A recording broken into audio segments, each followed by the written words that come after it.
Hello, Morongo Basin and listeners around the world online at Z107.7fm.com. Here is the Z107.7 local news for Wednesday, December 13th, 2023. Last night's 29 Palms City Council meeting was a festive affair that included big-hearted kids, a canine crime fighter, a pause on sewer plans, a mayoral switch-out, and just a splash of Satan. Reporter Heather Clisby was there. In a true cold open, the 29 Palms City Council began last night's meeting with an invocation from a member of the Church of Satan. Not intended literally, the statement expressed support of secular beliefs and against religious inference in city proceedings. Joshua Tree National Park Superintendent Jane Rogers presented on the state of the park, noting it had become a celebrity park in Southern California. Among the nation's 425 park units, JTMP is second only to Bryce Canyon in terms of increased visitation. We sort of have year-round visitation, and it just blows my mind that people are coming and camping here in the summer. Doesn't matter if it's like 100 degrees in the park, it's just there's an available campsite, and so people come. Mayor Wright's State of the City address highlighted accomplishments such as the opening of the kitchen classroom in the community center, the Lucky Park pool makeover, and a full-time sheriff detective dedicated to 29 Palms. Then came the annual changing of the mayor, wherein incoming Mayor Stephen Bilderain took over from MacArthur Wright and Joel Klink replaced Bilderain as the new mayor pro tem. My gratitude extends to my fellow council members and to the expert staff of the city, whose professionalism has been instrumental. But the biggest agenda item was, once again, the proposed sewer. Interim City Manager Larry Bowden presented alternative sites for the wastewater treatment plant after outcry about the original location. Several residents addressed the council, most urging them to not accept the $49 million state grant and instead commission a United States Geological Survey study and, in the meantime, consider spending funds on septic maintenance. Councilmember Octavia Scott spoke out in favor of delaying urgent action and instead cultivating a long-term plan for the sewer. We just have to do the study first so we can figure out when we're expected to have these problems, and we need to plan. And I've said this from day one, we shouldn't be rushing forward doing these projects without proper planning. The council voted unanimously to not accept the $49 million in state funds and instead look into the USGS study and seek grants for a septic tank maintenance program. Closing out the meeting, Mayor Bilderain implored attendees to be kinder in 2024. This year, we had many challenges as a community and as a council. This upcoming year will be no different. We may not always agree and see eye to eye on certain topics. However, we will tackle these challenges together and we will respect each other while we're doing it. The next meeting of the 29 Palms City Council is on Tuesday, January 9th, 2024. Reporting for Z107.7, I'm Heather Clisby. The Yucca Valley Planning Commission considered new developments throughout town, including restaurants and a new apartment complex. Reporter Hillary Sloan will tell you what was covered at last night's meeting.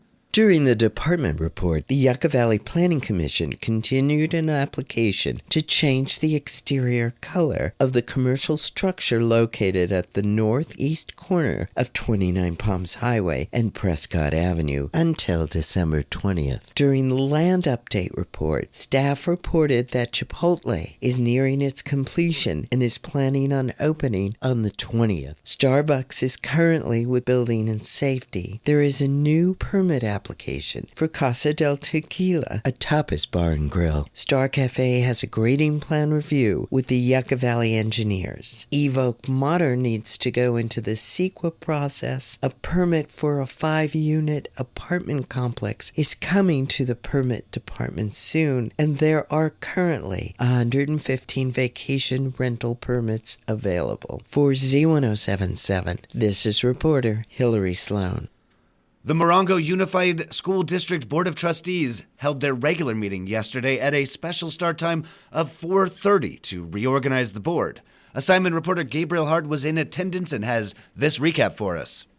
Standing Board President Robert Hamilton was reconfirmed as president during the reorganization, as well as Carrie Connolly as board clerk. Roberta Myers was appointed district representative on school district organization. Christopher Clare was appointed legislative representative, and Superintendent Dr. Patricio Vargas was appointed board secretary. Assistant Superintendent of Business Services Sharon Flores led a first interim work study session, a snapshot of time in district finances that showed the district's dip in funding due to low average daily attendance still aiming to correct from the pandemic. Open session began with honoring Oasis Elementary instructional assistants Cameo Green and Isabel Diaz for their work with disabled students. 29 Palms High School Principal Michael Ruggiero and CSEA President Mike Johnson gave the report on the National Student Safety and Security Conference. Ruggiero's takeaways were reassuring, reporting MUSD being aligned with best practices of preparation, procedures, and documentation. MUSD has already installed much of the recommended hardware for schools, such as security cameras, door buzzers, smart locks, key cards, and window safety film. The board unanimously approved the long-embattled MUSD MTA tentative agreement to a round of applause. The agreement includes updated salary, compensation, and benefits. The quote, student-centered problem-solving contract was voted on by 89% of the MTA, assuring powerful improvements including reduction to T through K class size, a cap on caseloads, and a 7.75% raise for teachers. MTA President Amber Hansen said, "We bargained 9% ongoing compensation, and 1.43% of that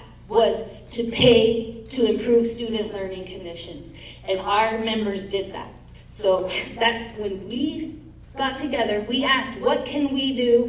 What can I do to move everyone forward? And we understood that the success of our students is tied to us, and our individual success is tied together. And we said, students deserve the best, and we meant it, and we proved it. And tonight to you, I say thank you, and you should all stand tall and be proud. Thank you. Reporting for Z107.7, this is assignment reporter Gabriel Hart. Yucca Valley's High Desert Water District Board of Directors meets today for a special meeting at 4:30 p.m.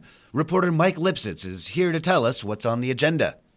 The focus of today's special meeting at the High Desert Water District will be Phase 2 and 3 of the sewage treatment plant. With the plant and Phase 1 now complete, the General Manager is seeking board approval to enter into an owner's representative professional services agreement, which will provide the district with necessary project management assistance to construct approximately half of the remaining project. And in a related matter, the board will execute an agreement with the county for a $1 million grant to fund material for the capital replacement program. Today's meeting takes place at the district office on the highway at Inca Trail. Instructions for remote attendance may be found with this story at Z107.7fm.com. Reporting for Z107.7 News, this is Mike Lipsitz. A High Desert Horse Rescue is opening their doors for a holiday fundraiser this weekend, and you're invited. The White Rock Ranch Horse Rescue in Flamingo Heights is holding a bake sale to raise money for their rescue program this Sunday. Santa Claus and the Grinch will be there to take photographs along with the horses. This is a great opportunity to learn more about White Rock Ranch Horse Rescue, and their team will be offering club cart tours. The fun and fundraising is this Sunday from 2:30 p.m. to 4:30 p.m. at the White Rock Ranch Horse Rescue, located at 733 Geronimo Trail in Yucca Valley. And finally, the Animal Action League is holding a low-cost pet clinic today where you can get your furry friend spayed, neutered, chipped, or vaccinated. The clinic will run from 10 a.m. to 2 p.m. at the Animal Action League's main office at 62762 29 Palms Highway. Appointments are required for spaying and neutering and can be made by calling 760-366-1100. You can get a full schedule and contact information by visiting this story at Z107.7fm.com. That's our local news. Hear local news 7 times a day, 7 days a week at 7, 8, 9, noon, 4, 5, and 6. If you hear news happening, let us know about it. Email us at tips@Z107.7fm.com. Reporting for the Morongo Basin News Leader, the award-winning Z107.7 Local News, I'm Jeff Harmetz.